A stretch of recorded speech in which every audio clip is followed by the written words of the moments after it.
Luke, St. Luke's Gospel, has the shepherds.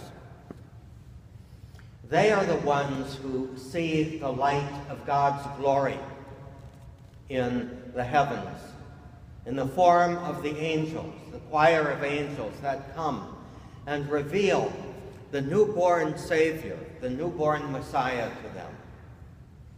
The simple, humble, often alienated and despised, marginalized shepherds who basically the rest of the world thought were good for nothing.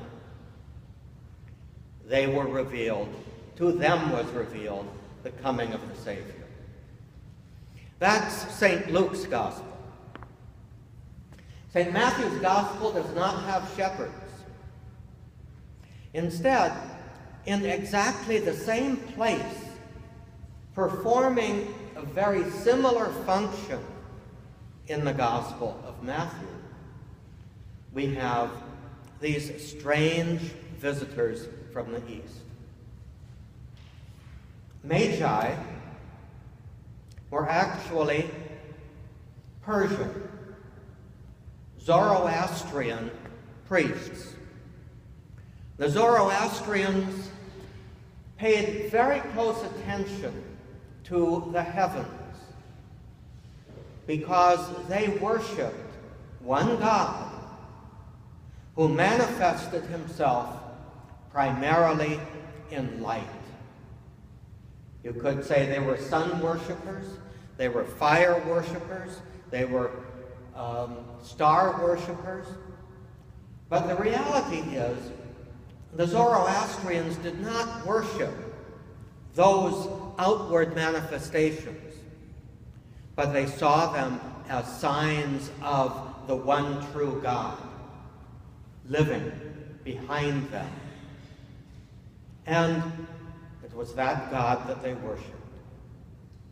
We have no idea, really, what that star was that they saw when they were in the east, in Persia. All we know is that they were attentive to something that the people in Jerusalem hadn't noticed. You know, in some ways, one could say that Persia was closer to Bethlehem than Jerusalem was, even though they are so close that today Bethlehem is almost a suburb of Jerusalem. But in what matters for Matthew in his telling of the coming of Christ was that the people at a distance who were not privileged with God's revelation that he had given to the Jews, those people recognized the fullness of God's presence in a way that his own people did not. Perhaps, as with many people, familiarity, it may not breed contempt, but familiarity does often breed inattentiveness. We think that we've got it, therefore we don't have to pay attention anymore to maybe God is doing something new. I think that's the malady that afflicted the people surrounding Herod in Jerusalem. They had all they needed, and anything else was threatening to them. Whereas it was the strangers, the outsiders, who saw something important happening. And they came. They came out of a holy longing. That's the expression that our Holy Father, Pope Francis, used in his homily on the Epiphany. that we need to learn from these magi, these pagan, Persian astrologers. We need to be attentive to our own emptiness, to our own need to discover this fulfillment in light that God is giving us. We need to follow a holy longing. So what does that mean to us? What does that mean to you and me here and now? For one thing, never take for granted that you've got it all.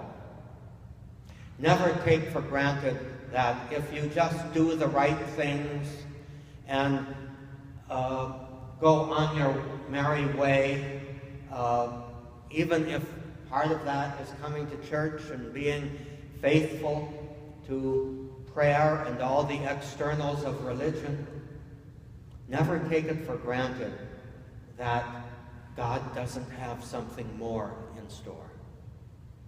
Always allow yourselves to be surprised by the working of God, especially when things seem dark. And so very often today, things seem to be so very dark in many ways. God still has something in store. And it can be seen if we can cultivate that holy longing that characterized the Magi as they sought something beyond their own boundaries. Then they discovered the newness and the fullness of God's work. They brought gifts, a gift that recognized the King, a gift that recognized the divinity of Christ, and a gift that acknowledged and recognized that it would be through his blood, through his sacrificial death, that redemption would happen. And so what do we bring? There's only one thing really that we can bring when we stand before God: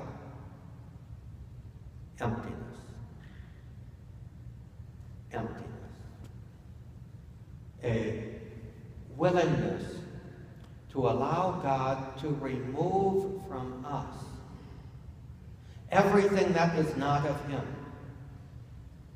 and a holy longing to be filled with him. So the Magi brought earthly tokens of royalty and divinity and sacrifice. We bring the only thing that we can truly call our own, and that is emptiness. And when we allow him to fill us with himself, to transform us into his instruments, that's when wonderful things will be done. It's not our job, it's his job. Our job is simply to open ourselves up to him and let him work in and through us. And then we go forth from here, today and every day of the rest of our lives, attentive to the opportunities that come before us to give the gift of God's presence, which we have received freely, to give that freely to people who are in need. And so we look around and we see so many needs, so many things that are not right around us. And we do our best to bring the Lord into those places, into those situations, trusting that what we do poorly in our inadequacies, he himself will bring to fulfillment. So what do we bring? We bring emptiness. What does he ask of us? Faithfulness. He asks us to be faithful to receiving his gifts and to sharing them freely as well.